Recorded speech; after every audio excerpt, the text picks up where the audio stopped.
Welcome back to the channel, boys and girls. It's your boy, Too Fast and Smooth, Too Fast, Too Smooth. And I'm a little nervous right now because we just picked this bike up for my little sister. And what it is, it's a 2015 Ninja 300.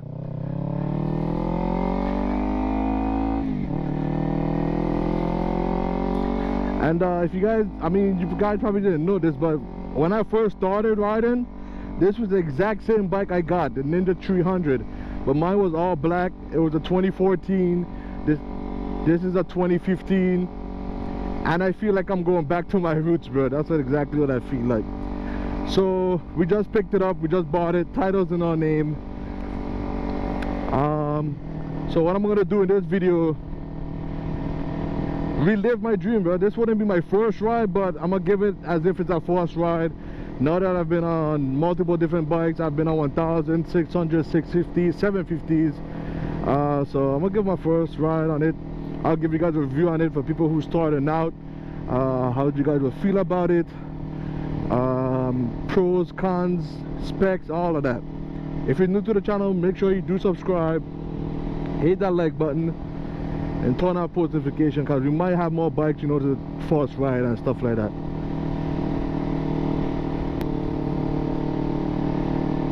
Now, the one thing I can notice, which is very, very noticeable coming from a 1000 to a 300, is that this bike is not as very powerful. It is a parallel twin 296cc engine, putting on, I think, like, I don't know, 30 something, 40 something horsepower, like 20 something foot-pound of torque. So it's in these kind of city streets, it's absolutely perfect. Now I'm gonna give a spoiler alert, it can handle highways. Speaking from experience, when I did highways, it actually did very well. I'm trying to figure out, do I go straight or do I turn left? So let me tell you guys more about this particular bike while we're at the stoplight. This is a used bike, 2015 Ninja 300. Has 2,600 miles on it. Yes, I said all right, 2,600. Oh my God! Wow! The clutch is far out, bro.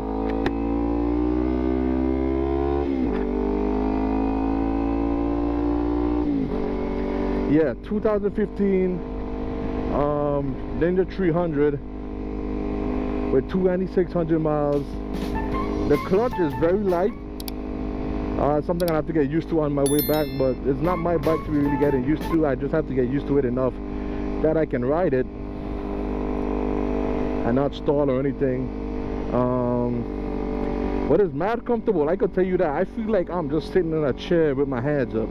It's mad comfortable. Very nice for people who have never ridden a bike before. I greatly appreciate Kawasaki for making a bike like this. There's many more in the market. There's even better ones, like the Ninja 400. This is a predecessor to it. This bike has a 30.9 inch inseam seat height. Now I don't know my inseam, but I'm comfortably flat-footing this bike.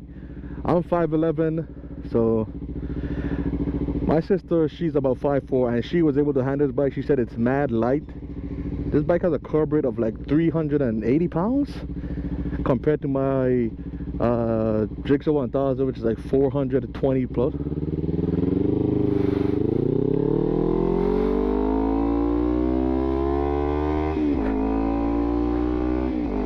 But yeah, shifting the gears, this thing do have some kick in it. I'm not even gonna hold you.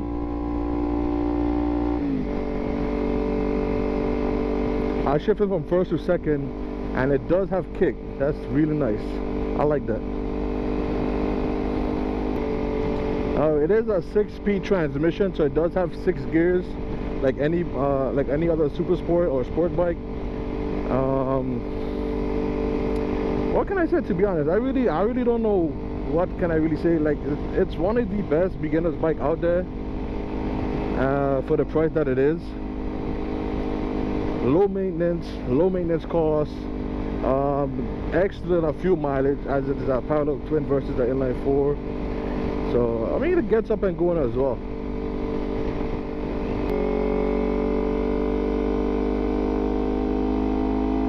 So I did give you guys a spoiler alert that this bike will go on the highway. So this is actually what we're gonna do for like a couple minutes. I really don't want to take the highway all the way back home, because it'd be like revving this engine out for about, I don't know, about 20-30 miles, and I'm already a big dude, so I don't want to, you know, add any wear and tear on this motorcycle before I actually make sure I did some maintenance. Like I said, it is used, so I want to make sure I do my stuff for it before I start revving it out. The previous owner did tell me they did an oil change, and I can see that. Fresh fluids, fresh brake fluids. So we're gonna take it on I-95 for a little bit, show you guys how it handles the highway with a heavy rider on it.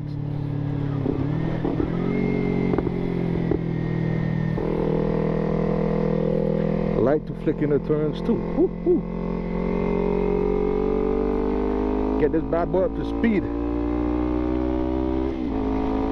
So this whole stretch, you're supposed to be getting up to speed on the highway, which is what I'm doing. Alright, we're gonna be chilling in 6th gear for now.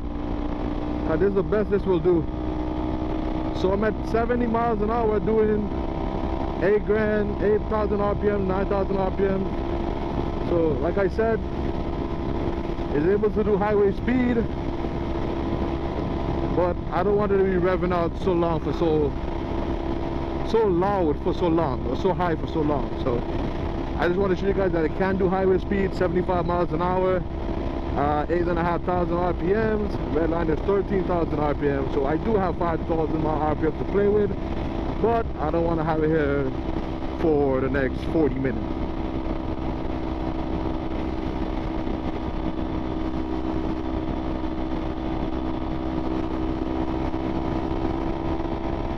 It's fast enough to actually pass over people. It gets up to 80, no problem. And we're just holding it here till we get off at our exit.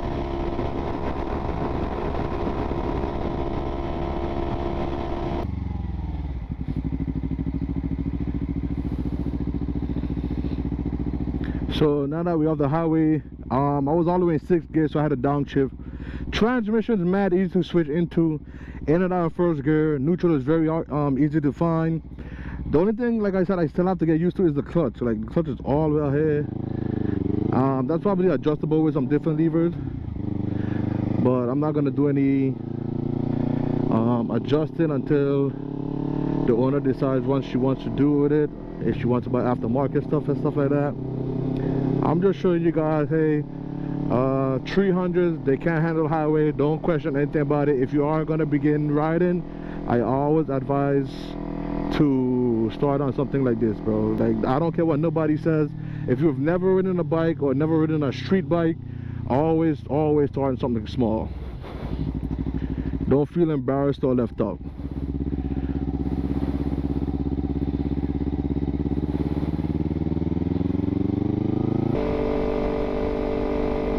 I didn't even realize this bike has eco mode.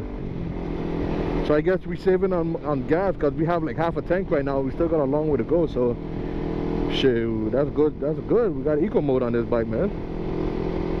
The brakes feel good. The front brakes feel good. The rear brakes feel good as well. Even as a big guy, it's stopping real nice. This bike only has one caliper, one brake disc in the front, versus like bigger bikes they have two. But this actually stops real nice. They're real lightweight. Even on my heavy rider, it stopped me nice. So someone who's super light, yeah, they'll be able to stop real quick. And if they want, they could maybe add another, you know, add another disc on there with some modifications.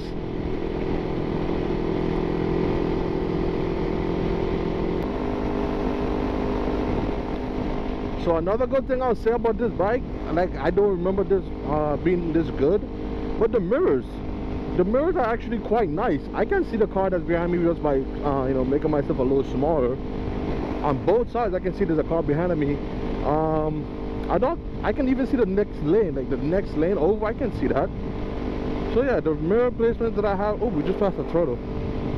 Yeah, the mirror placements are real nice. This person does have an aftermarket double bubble windscreen, so if you really want to tuck in, you can. But we're not gonna do that. I don't need to. We're just chilling, enjoying the scenery.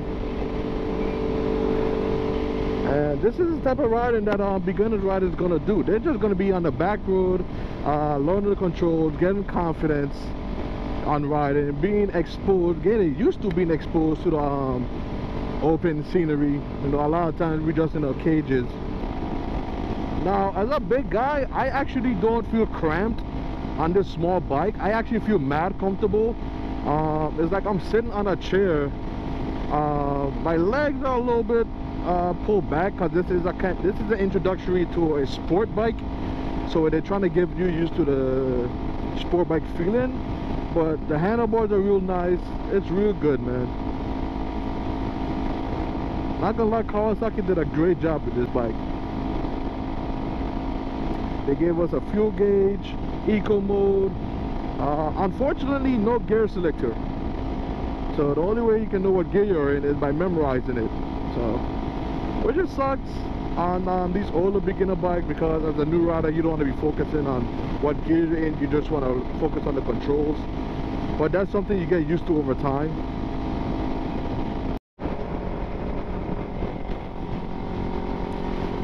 Okay, now we're back. Just to let you guys know that since the last tip, it's been about 30 minutes. I still have another like 15 minutes to go.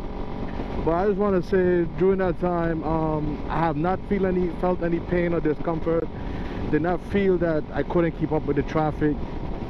Yeah, like I got you on the highway, I did get to 75. I even pushed it to 80. But you know, it's not my bike, so I don't want to be going any faster than that. But this bike definitely, if you're worried about going fast and stuff like that, this bike definitely can clock over 100. It's gonna take a long time to get there, but it'll get there eventually. But what I really want to say, guys, I'll just recap the video, pros and cons, do and don'ts. First, do and don't. Same thing. Do and don'ts. I'm gonna start off versus pros and cons when you first get in a motorcycle. Get your endorsement. That's the first thing I want you guys to do. Get the practice, take the class. They'll teach you a lot of things that that you can't learn on your own. Maybe a friend might be able to help you out, but always do the class. Get your license. 2, wear full gear. As you guys can see, I got my helmet, I got gloves, I got jacket. I even got shoes today. Like, I got shoes.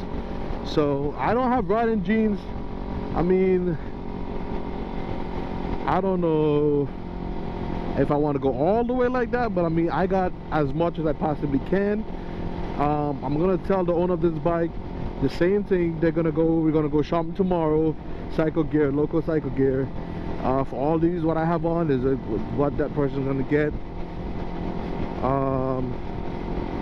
There was something else that I was gonna say, but it crossed my mind.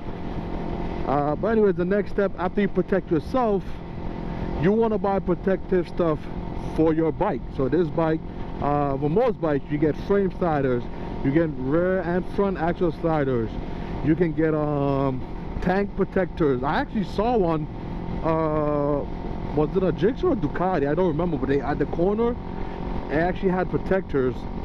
Oh my bad, number one of all, get insurance. I know a lot in the state of Florida, it's not mandatory to have insurance if you're riding on the road. However, if you do get into an accident and you don't have insurance, you're gonna be in a shit ton of trouble.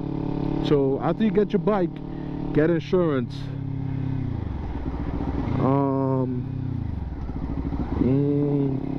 What else? Pretty much that's about it for the do's and don'ts when you first get a motorcycle. And then this bike, pros and cons. One of, if not the best beginner bike out there. There's a lot of them. There's the Hondas, there's the Yamahas, there's the Suzuki's. Basic. There's pretty much the big four for beginner bikes: Suzuki, Yamaha, Kawasaki, Honda, and they all make good beginner bikes except for Suzuki. they make a 250, which is not up to par. Kawasaki has two of them, this, the Ninja 300, and now I don't know what the word, the previous one, this predecessor, the after one, I don't know the word, but it's the Ninja 400, which is a better version of this bike. Yamaha has the R3 MT03. Honda has the CB 300R, my bad, and the CB 300F.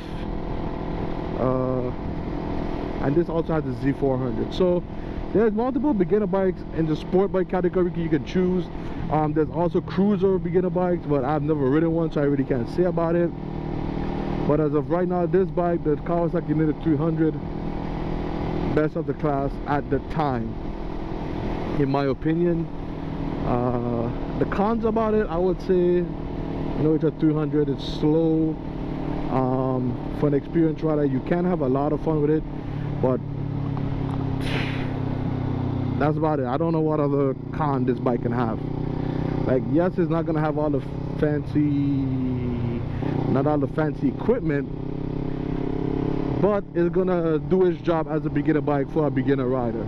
So no quick shifter, no traction control, no power modes, none of that, just a throttle and a go, which I really like. It teaches the rider basic motorcycle skills. Like I said, I really don't have any cons for it. I don't see any problems with these bikes on the forums. I had one, I had it up to like 10-20,000 miles, I don't exactly remember. I bought it with 10,000 miles, I put thousands of miles on it, never had a problem. The only leak it had is when I looped it doing a wheelie, and then, you know, the loop caused the actual leak. That was taken care of. I sold that bike, I texted the owner, they never had any problems with it. So yeah, Kawasaki, you made a great bike, I must give you that. But that will be for it today, guys. This is my quote-unquote first ride on the Kawasaki 300, Ninja 300, or the review on it.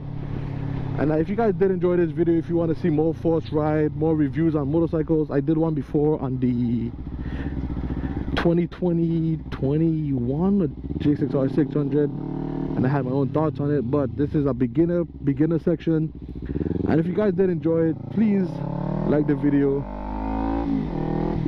subscribe to the channel if you're new. This is your boy Too Fast Too Smooth.